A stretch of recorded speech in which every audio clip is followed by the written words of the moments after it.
Hey everyone, thanks for joining Baltimore County Fire Department EMS Academy training series. For those who I haven't met, my name is Sean Barinholtz. I am an anesthesia and ICU physician at Hopkins.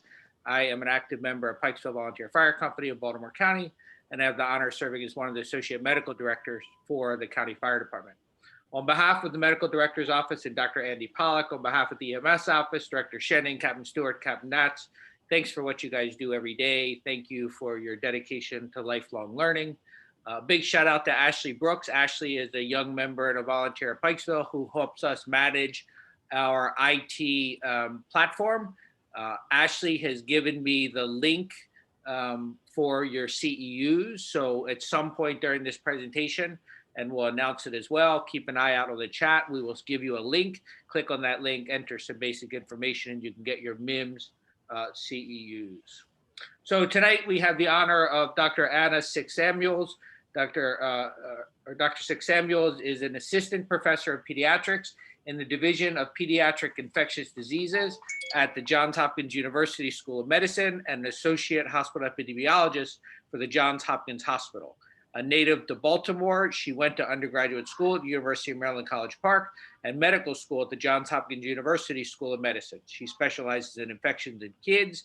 She has been part of the COVID-19 Incident Command and helped lead infection control practices for the Johns Hopkins Children's Center.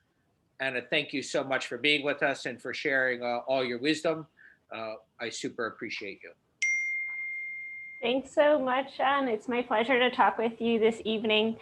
I want to start off and just say, as we go, I know listeners tonight might have a range of knowledge about COVID, so do feel free to ask questions in the chat. We'll try to respond in real time or at the end as I'm able to.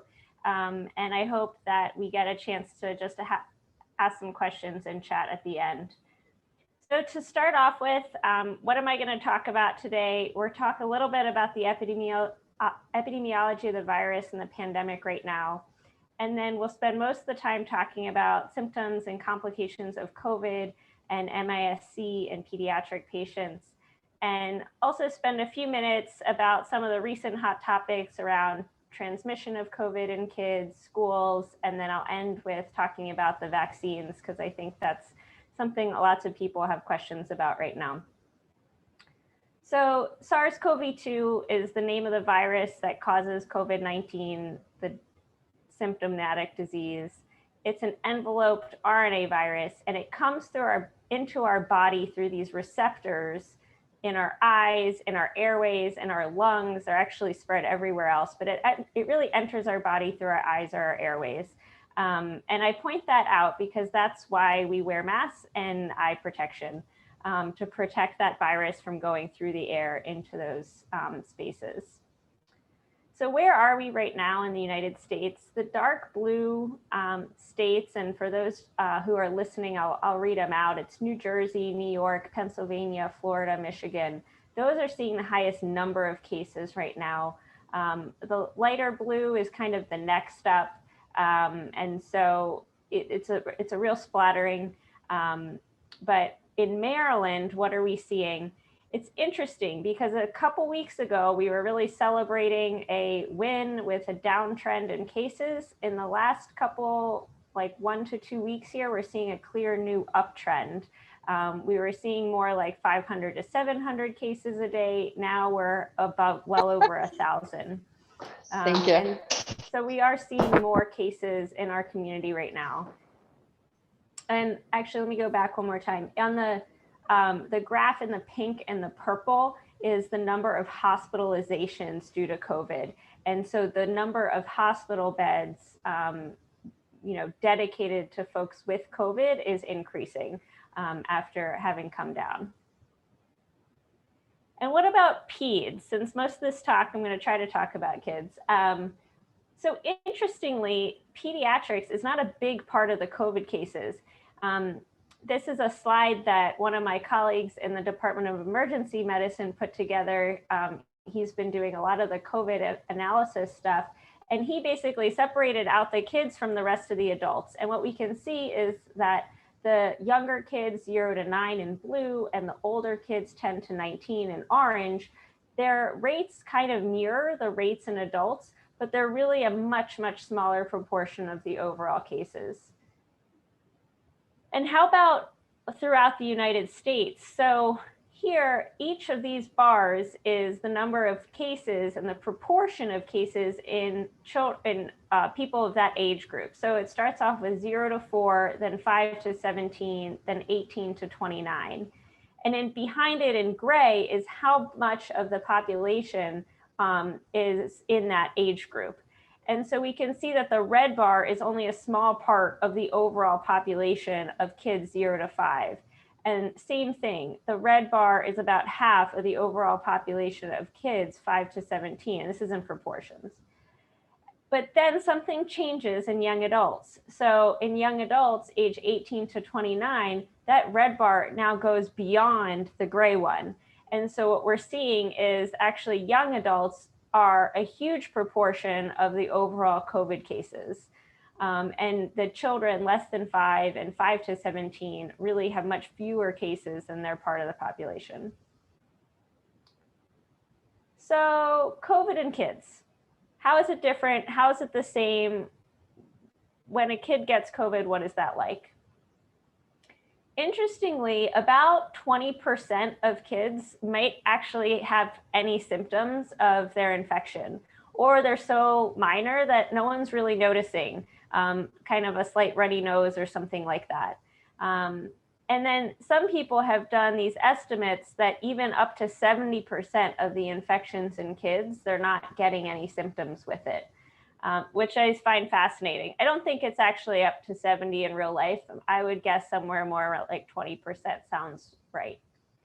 But the symptoms actually are very similar to those that adults among the kids who do get symptoms. So fever is the most common symptom, cough and runny nose, nasal congestion.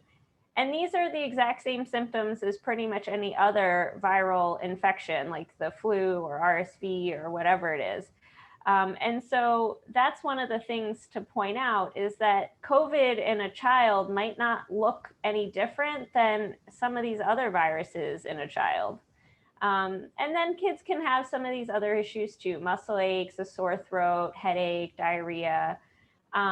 Rashes have gotten a big rap. There's a lot of stuff, and especially early in the pandemic, folks love talking about the different rashes from COVID.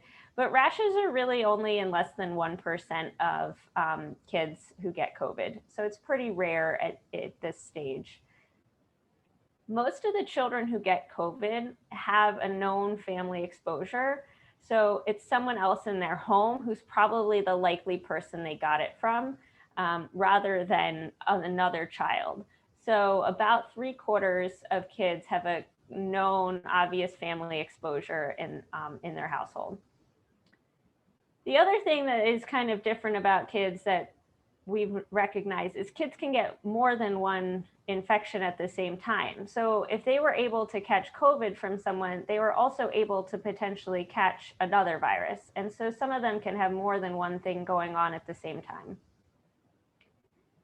And especially in adults and maybe also in older kids, they actually may be able to tell you, I can't smell or taste right, or my food doesn't taste right.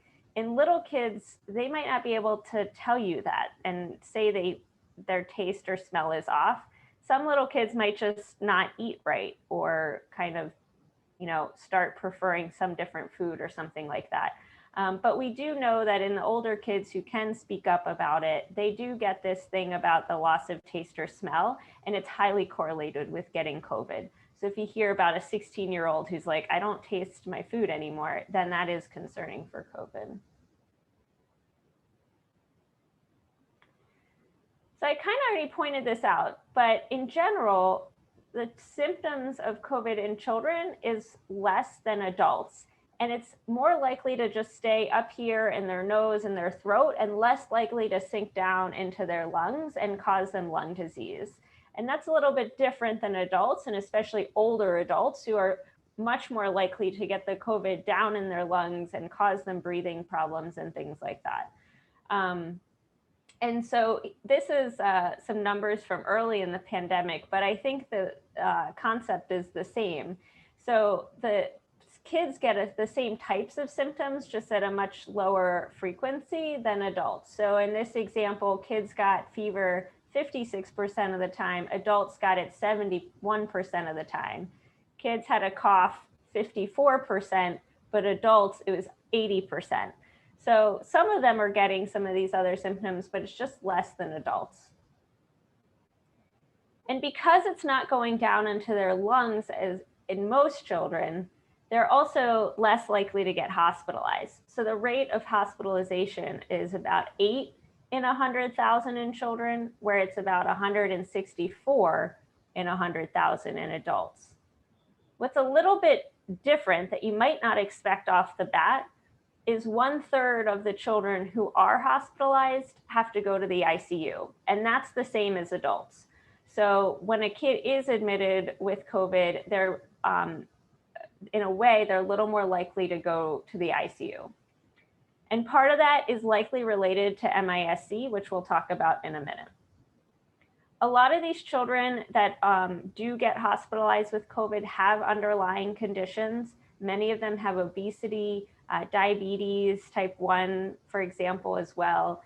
They might have a type of cancer, and sickle cell disease is also a clear risk factor too. The super small children, so neonates less than 2 months, when they get a fever, we essentially always admit a baby less than 2 months to the hospital who has a fever. So COVID can cause fevers in very young little babies. And for the most part, they do well and they can go home after about 2 days. So most of them recover pretty well.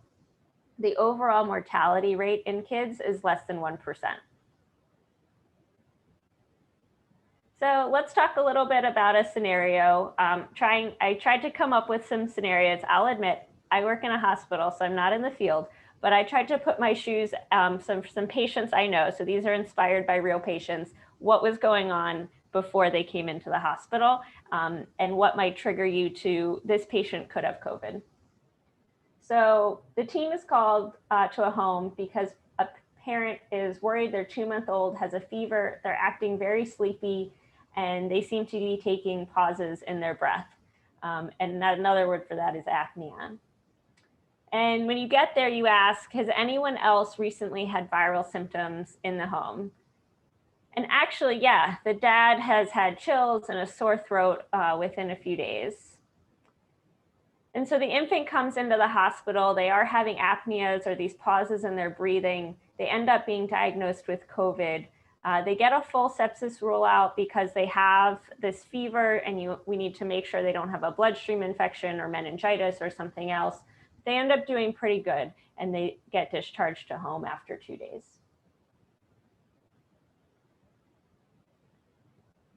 So the take home here is think about who else lives in the home and anyone else who could have been sick recently. And then the other take home here is that infants are a little tricky because sometimes their symptoms aren't as obvious. So sometimes in infants, they're just super sleepy or they don't want to eat or they're breathing funny. And that's their symptom of having an important infection. All right, scenario number 2. You're called to the home because there's a 13-year-old boy and he's having trouble breathing. He appears obese, he's breathing quickly, and he can't speak in full sentences. He goes to the hospital, he is diagnosed with COVID, and he needs BiPAP for a few days before he starts to recover. So though it's less common, COVID can still cause lower respiratory infection in lung disease in children. And some of the risk factors that I mentioned include underlying medical problems such as obesity. All right, we're going to switch gears now and think about this issue called multisystem-inflammatory condition in children. And for some reason, my slides feel like auto-advancing. So this was the unpleasant surprise of the pandemic. You know, when the pandemic first started, we didn't know that kids were going to be less affected than adults. And we were prepared for we were mentally preparing for the worst. And as things unfolded, this was a really pleasant surprise. Kids aren't as sick from this virus like adults. But then like a month or so later, we started recognizing this condition, multisystem inflammatory syndrome in children. So what is this? This is an inflammatory syndrome that happens about 4 weeks after the initial infection with the SARS-CoV-2 virus.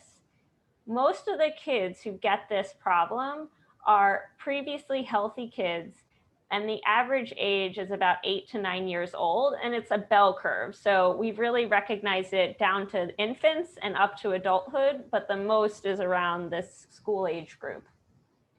And I'll say most, if many, if not most of the kids did not have symptoms with their initial infection, or it was like really not a big deal when they first had the infection.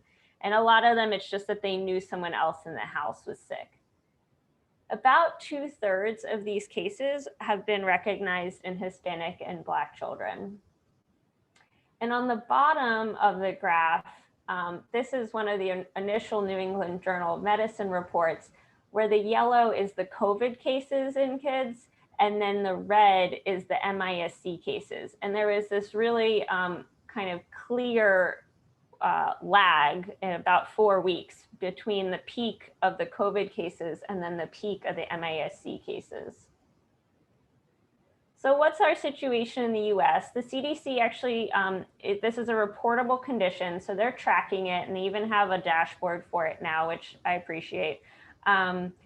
So far, we've had over 3,000 children reported to the CDC, and a total MISC death rate of about 36 children attributed to this problem. And I'll read out their surveillance definition because it's kind of specific. So it's a kid less than 21 years who had a fever for at least 24 hours and laboratory evidence that they had inflammation. They had clinically severe illness that required hospitalization, and they had at least 2 organs involved. There was not another alternative diagnosis, and they had demonstrated infection either by the PCR or antibody, or they had known exposure to someone with COVID. And so that's the definition, is you do have to link it to COVID somehow. I'll say sometimes still we have children who, to me, clearly have MISC because there's not a lot of other things that cause this kind of problem, but have negative COVID testing. And so they may not meet the surveillance definition. So there's probably more kids out there who might just not have positive lab tests, and so they're not meeting the definition. And then the CDC actually recently put out this graph, and it's kind of like that New England Journal graph. The dotted lines are the COVID cases in the US, and then the blue line are the MISC cases. And you can see early in the pandemic, we had almost no testing of children. So there's not a lot of dotted line in kids, but a lot of MISC cases.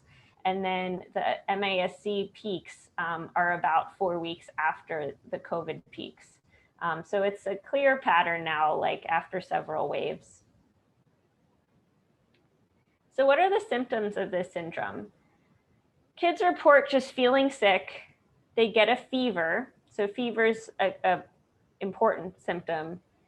They start to get different types of rashes, and the rashes can come and go in time, and they can come and go in parts of their body, which is a little strange. So they can get like red splotches, they can get red little bumps all over, they can get some things on their trunk or on their face or on their leg, and then it goes away and then it comes back, but some kind of rash.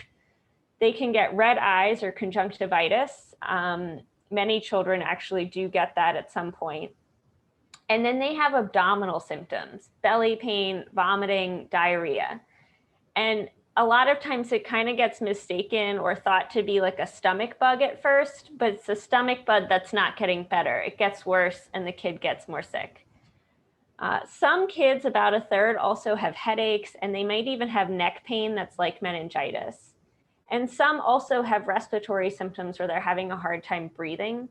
Interesting, a lot of these kids, their difficulty breathing is actually because they're going into heart failure.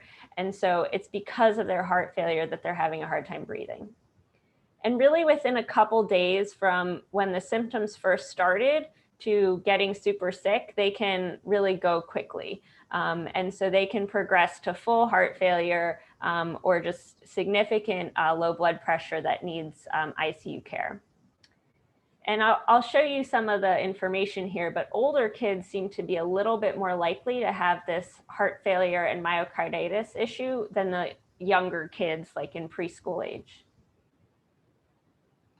So this bar chart in yellow are symptoms of MIS-C, and in blue are symptoms of acute COVID. And so it's kind of pointing out here the difference in symptoms between acute COVID and then this syndrome a month later. So acute COVID is actually, children are a little bit less likely to have fever than with MIS-C. They don't generally have diarrhea and vomiting and rashes, whereas with MIS-C, those are really common things.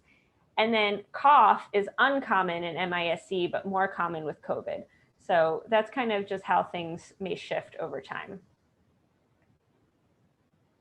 And then some folks are now trying to put numbers to what we're seeing in real life, which is what I said, the teens seem to have a more severe course sometimes.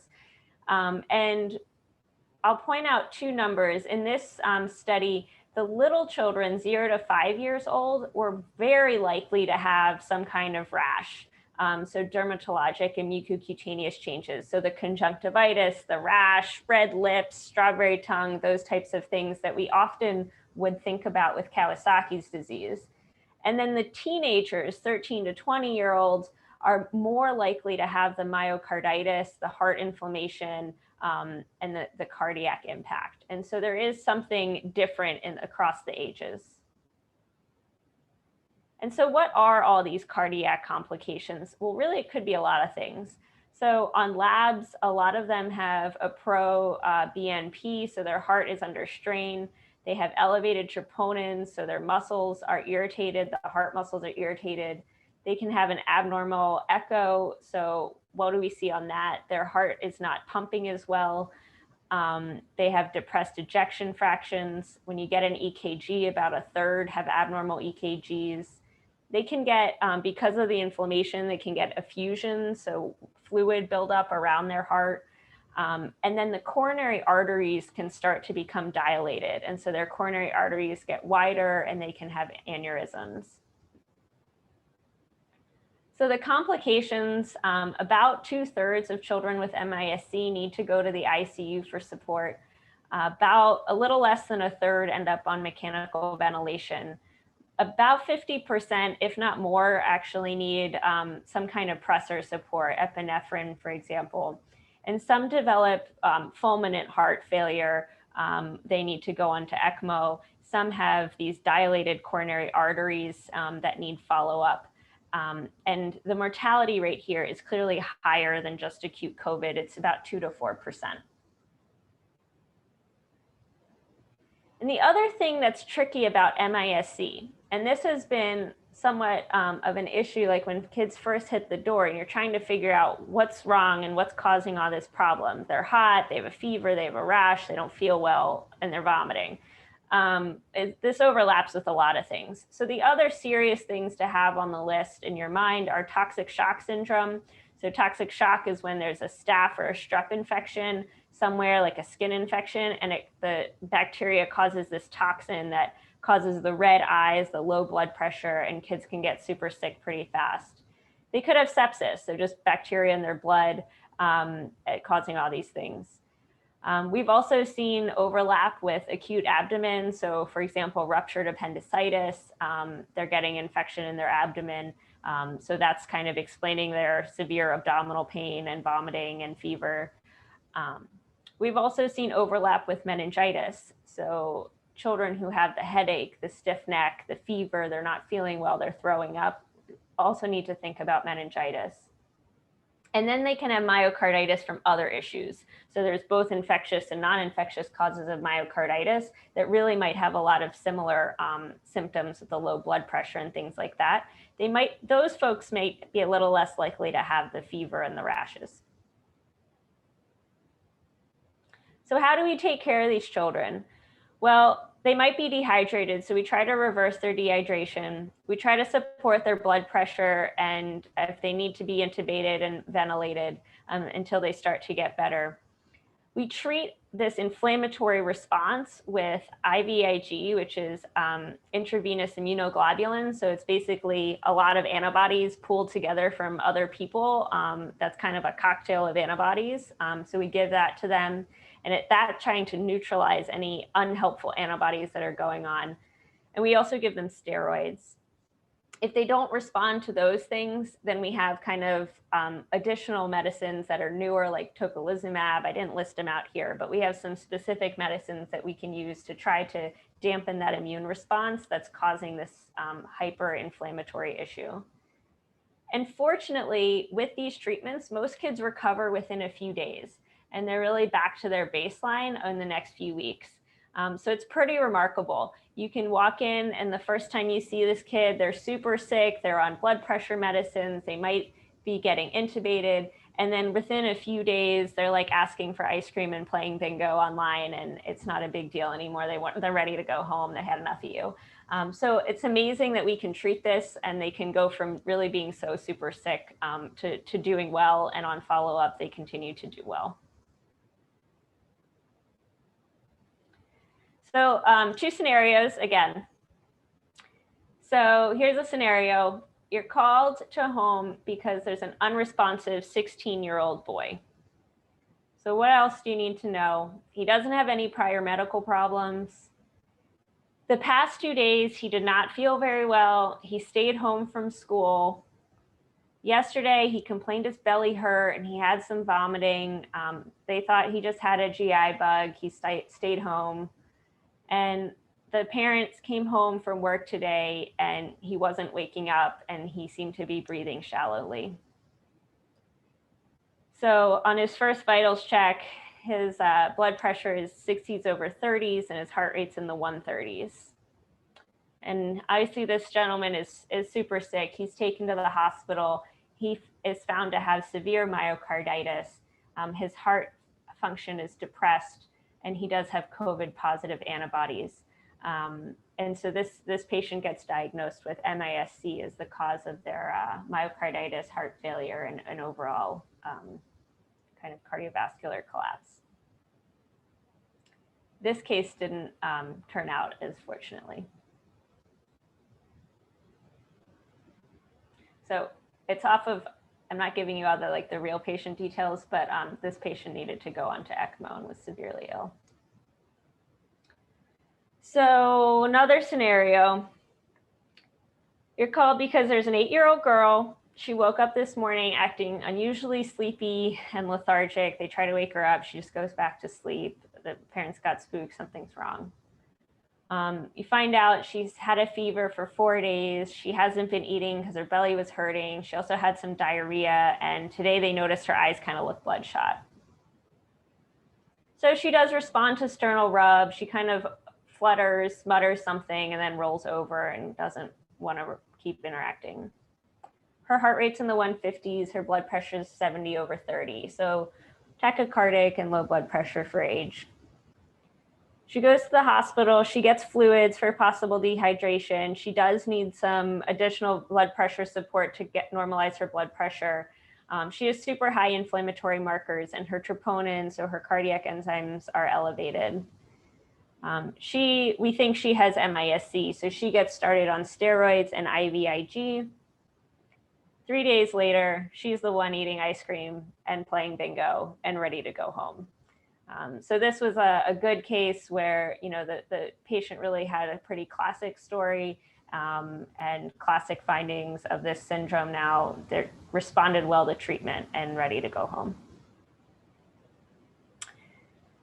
So with that, I'm going to transition to some other topics, and we'll kind of, these are things that you might have more specific questions about later, and we can talk about it. But first, let's talk about transmission. So how's COVID transmitted?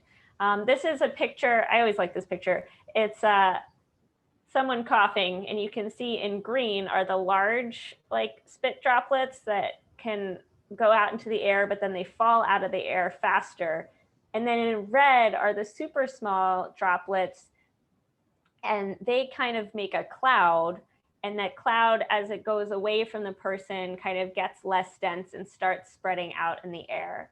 So if you can imagine you're standing right close to that person, then those green droplets are going to hit you and the red cloud is going to hit you. As you start moving away from that person, those green droplets are falling out of the air and are less likely to hit you. And that red cloud is starting to spread out. And if you add a wind to it, now that red cloud flew away and it's not going to reach you at all.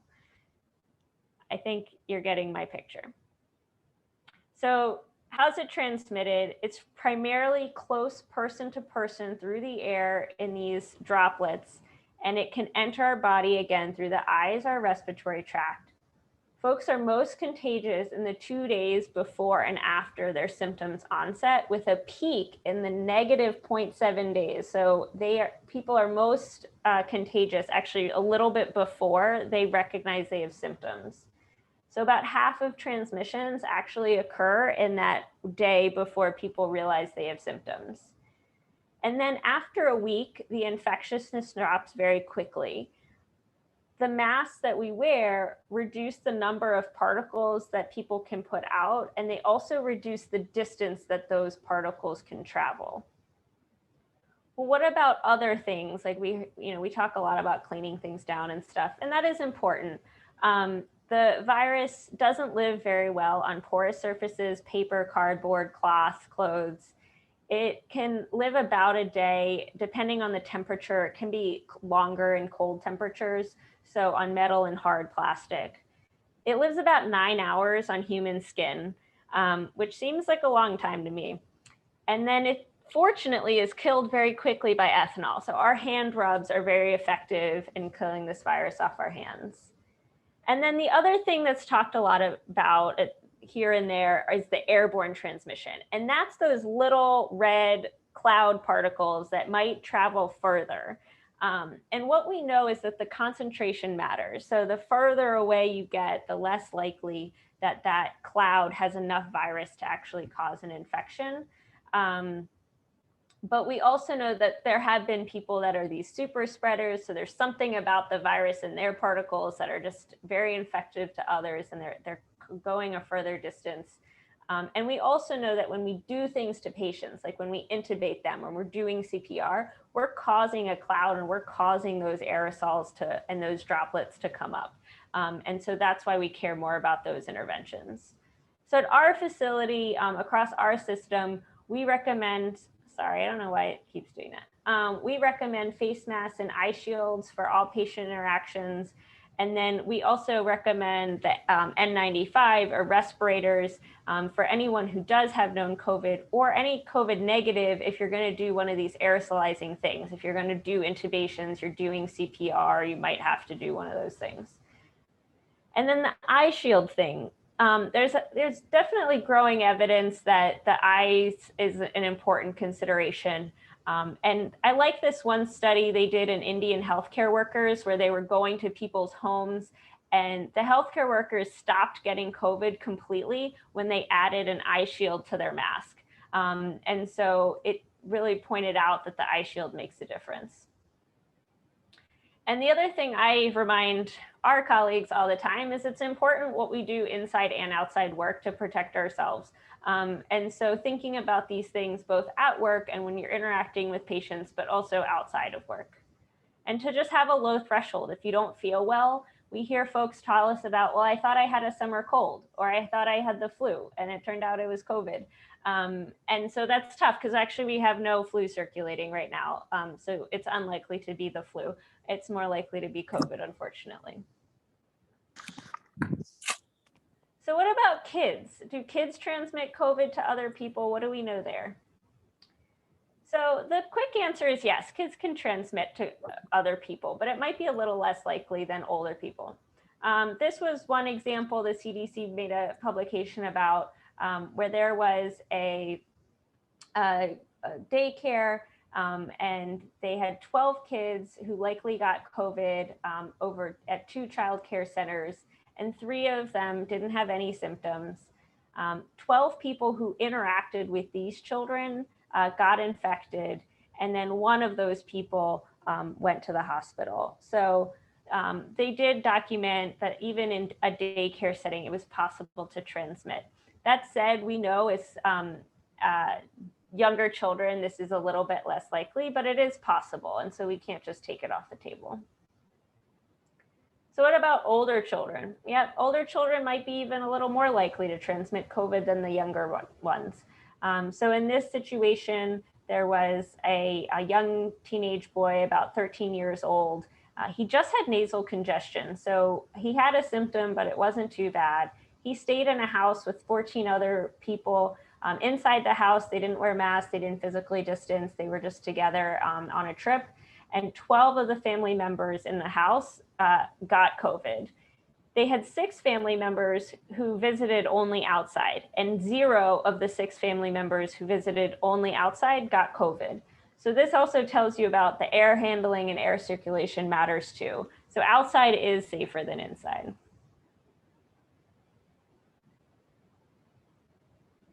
So what about schools? A lot in our area, a lot of schools are now back in person, or at least partially of the week back in person. These are 2 studies that I'll summarize that are optimistic that schools can be in person in a safe way. So in North Carolina, they did a study in September through October across 90,000 kids over 9 weeks. At their schools, masking and social distancing were kind of the universal expectation. Among a little over 700 cases of COVID in children, only 32 or 4% were acquired at school. And so this was actually lower than the community transmission rates. And no cases in this study, they didn't document any from child to adult transmission. So like child to their teacher, for example. And then there was another study that came out from Mississippi, and they looked at children in September through November. And what they did was a case control. So they compared about 300 kids with COVID to 600 kids without COVID. And the kids with COVID were more likely to have close contacts with someone else with COVID, typically a family member, and it wasn't associated with a school contact. And in this study, in-person school or daycare attendance was not associated with getting COVID. So going to school didn't increase these kids' risks of getting COVID than the kids who didn't go to school. So this is optimistic that we can do school safely without dramatically increasing the rates. And other areas in the world, these are just 2 US studies, but there's a number of studies from around the world kind of showing similar things. I'll point out masking was expected in all of these situations. All right, and so our last topic of the evening is vaccines. I will first just go over how the Pfizer and the Moderna vaccine work. And then I won't talk as much about the Johnson & Johnson one, because I think the Pfizer and Moderna are kind of new and interesting and really might revolutionize how we do vaccines moving forward. So they are mRNA vaccines. And like, what does that mean? So in our body, a little bio review. Our body has a cell, and in the cell, there's a nucleus, and that's like the genetic material that makes the code for our body to make proteins. And so the middle step is this mRNA.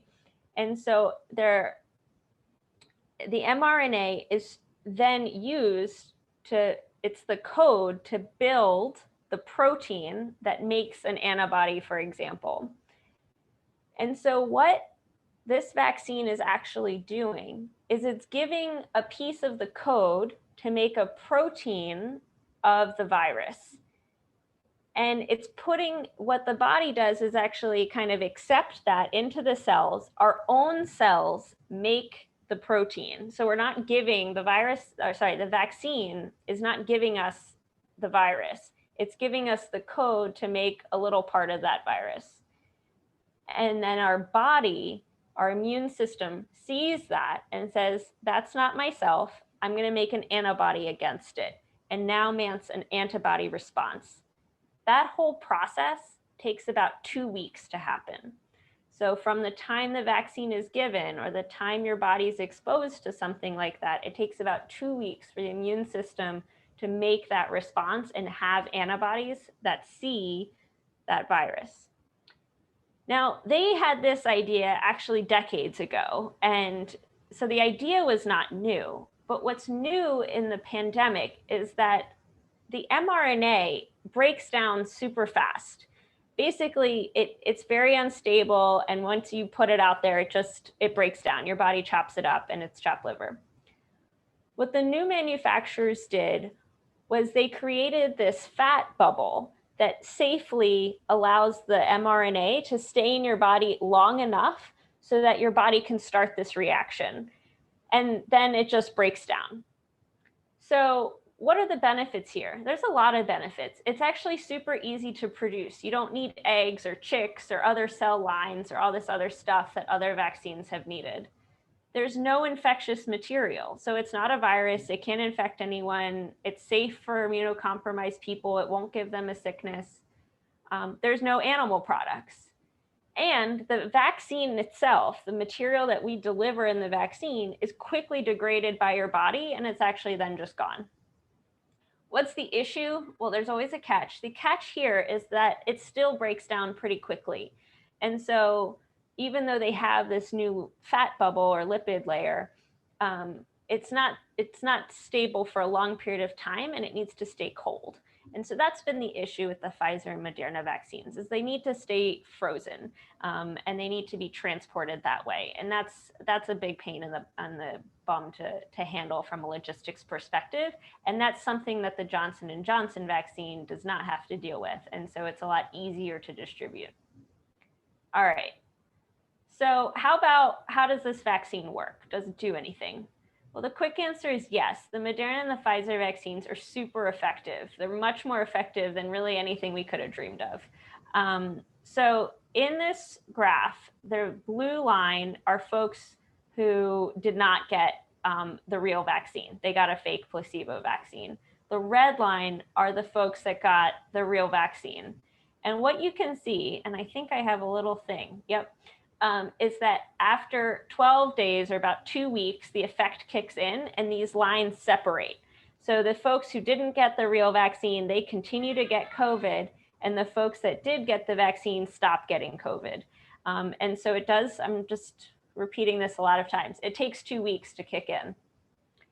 What they saw is after about 1 dose, it's about 80% effective, and after the second dose, it's about 95% effective.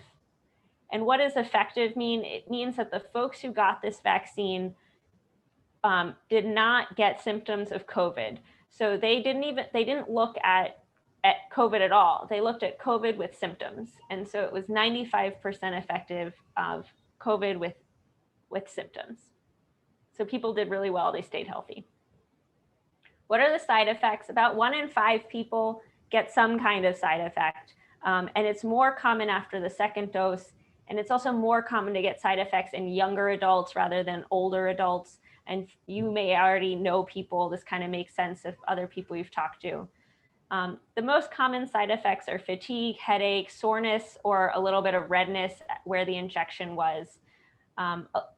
Some folks might even get fever, chills, and muscle aches. The vaccine cannot cause a sore throat, a cough, or runny nose. So those are real virus symptoms, not vaccine symptoms.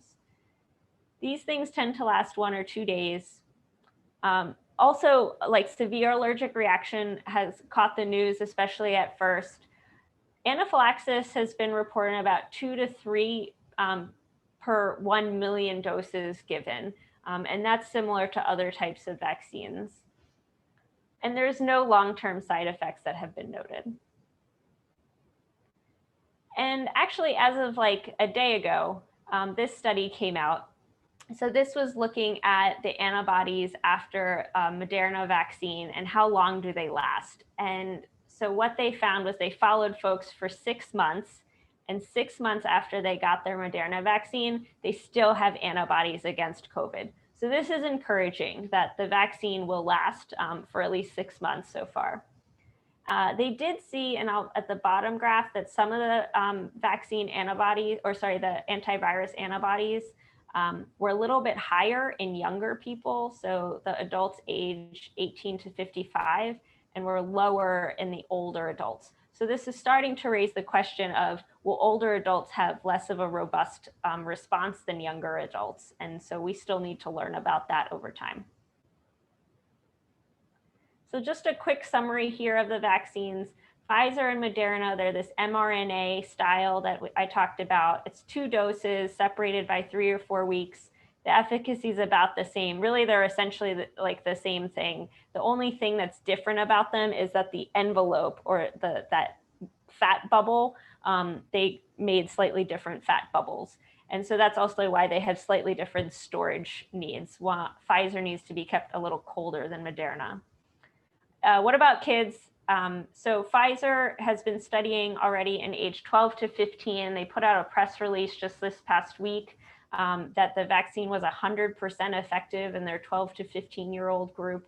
So that's pretty cool. And they're now enrolling a 6-month to 11-year age group.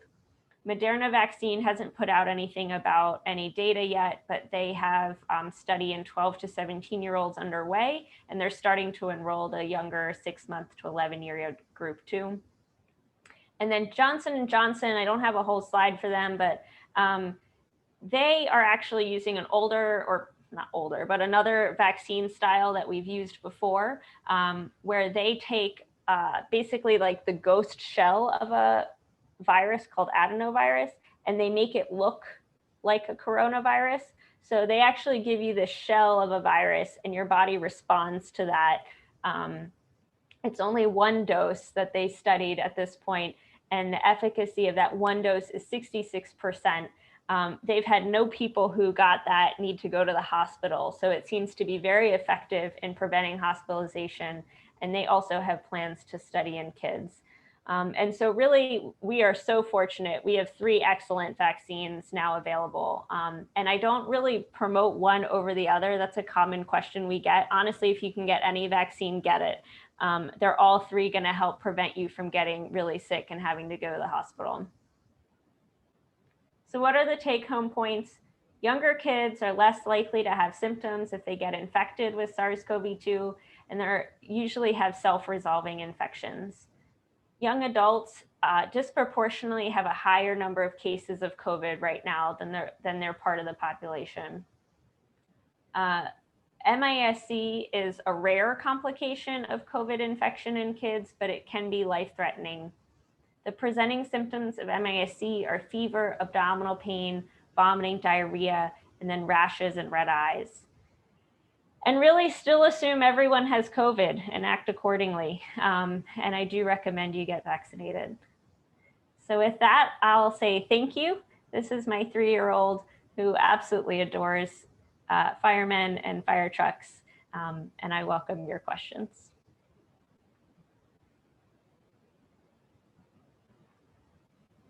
Anna, that was great. Thank you so much for sharing all that. What a ton of info. Any questions, you guys? I don't see anything in the chat. I also want to share, I just shared the link to get your CEUs if you want to sign in there. So here I see 2 questions. So one question was, do we know why we see this difference in susceptibility in young children? So there's definitely some interesting research going on. There's a whole lot of theories. One theory was that, well, maybe kids don't have as many of these receptors that let the virus in. That doesn't seem to be playing out as much. More recently, I saw a paper that was more convincing that the immune system in children is a little bit faster to the response and basically dampens down the virus's ability to replicate in the nose. In the cells in the nose. And so then the virus doesn't have as much of a chance to then spread to other areas of the body. It's kind of taken care of right where the first infection happens. And so that seems to be a realistic theory, and the science was decent on that. But more to come. But I think there's actually a difference in the immune system of young children that's making it like their body is better at taking care of the virus before it can cause more mischief. All right, another question. How long does COVID live on surfaces? Great question. It really depends on the surface and the temperature. So hard surfaces like metal or glass, hard plastic, it can live over a day, and in colder temperatures or freezing might even live longer. As it's hotter, it actually degrades faster.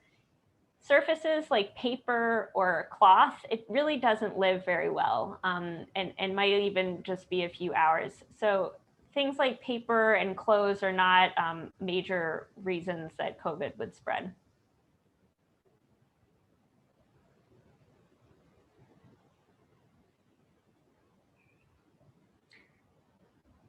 Thank you for the thank yous. Any typical childhood meds that interfere with efficacy? So I think you mean with the vaccine efficacy, or do you mean something else? And I'm reading Ari's question. This is Ari. Yeah, so I'm wondering, like, if there's typical childhood medications that, like, for instance, I'll just spit them out, like maybe ADHD meds or some other types of medications. I'm just using as an example.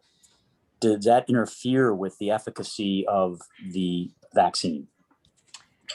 So as far as I'm aware, and this is speaking for older adults, since the data is not out in kids, there's no medications that majorly, like no daily medications that majorly interfere.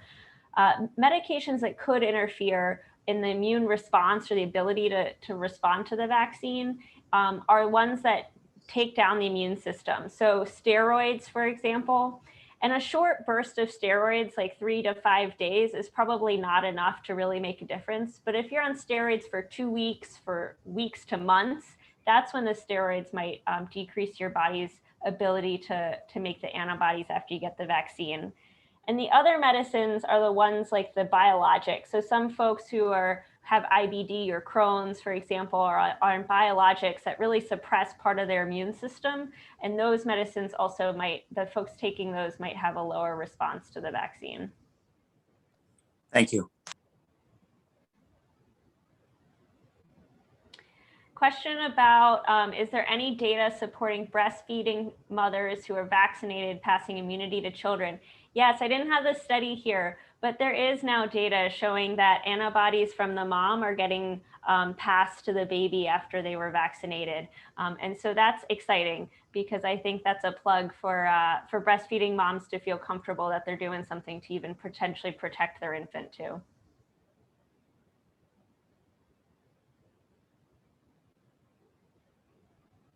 That was great. Hey, I was wondering, one of the things that I really noticed as this pandemic was unfolding in the adult ICU world was how amazing that kind of critical care community kind of got together, and they were sharing strategies. What were you seeing? How are you going to manage the ventilator? What about this and all that? I suspect you guys had something very similar across the PEDS network, because you guys are even better connected than the adults. So yeah, we definitely tried to network throughout all of this, especially early in the pandemic when we were all just trying to figure out, so what should the policy be here? Because we were writing the book. And there was a lot of networking between, so I'm an infection control doc as part of my job. So we were reaching out to each other across the children's hospitals. What are you doing? What are you seeing? And then when the MISC thing happened, that was another one where people are like, you know, I think I'm seeing something unusual. Are you seeing this too? And it was almost an international effect where the Europeans kind of called it out first. And then quickly New York was like, wait, we're seeing this thing happening here too. Like they were calling it Kawasaki's disease with shock. And they're like, we've never seen so many kids with Kawasaki's disease and shock ever before. And so then it kind of, within a couple weeks, it went from really not being a disease to having a name. And there's been a huge effort to try to figure out what the best treatment plans would be. And again, we use the model of Kawasaki's disease, but I think we're moving forward in some more tailored approaches. There's another question about vaccines and have they been proven safe and effective in pregnant women? Great question. So I actually haven't seen a dedicated article to pregnant women yet, but I think folks are working on this. So I do anticipate it coming forward. In general, I think the vaccine's generally supported for pregnant women. So we don't know what the true efficacy is. We do know, why is that a question? Pregnant women's immune systems are a little bit different. They tend to be considered kind of mildly immunocompromised. So maybe their immune response is a little different. But we also know that pregnant women who get COVID are potentially more likely to get more complications. And so the trade-off there, the risk-benefit ratio, seems to be in favor of getting vaccinated. We also know that other non-live vaccines are safe in pregnancy. So like the flu shot, for example, is safe in pregnancy. And so this is a non-live vaccine, so it can't cause you infection. It's more just how well does the body respond to it. And so I think the trade-off there is kind of tipped in the scale of in favor of pregnant women getting vaccinated. And there was also a subset analysis, wasn't there? I don't remember if it was Pfizer or Moderna, like 400 pregnant women or something like that in the primary. Yeah, they did include some women who ended up being pregnant, I think, yeah. Yeah, and they didn't have any issues either. I can say I have, at my age, I have a lot of pregnant friends and they're getting it. I worked at the vaccine clinic today in Baltimore County. And as part of the screening process, they want us to, just talk to pregnant women so they get sent over to the medical desk. And then we're asked to share with them, there's no clear definitive evidence. You really need to talk to your obstetrician, or have you talked to your obstetrician, and everyone who is there. So yes, they definitely told me that I should be vaccinated. So I think there's certainly a lot of support in the OB community as well. Yeah, ACOG has, I think, put out some nice statements there too. Good. Well, thank you. Thank you so much. I super appreciate you. We'll let you get back to your 3-year-old. It's amazing you didn't get photobombed. I know. I actually thought, because I told him that I was talking to some firefighters and that he was excited about that. All right. Well, thank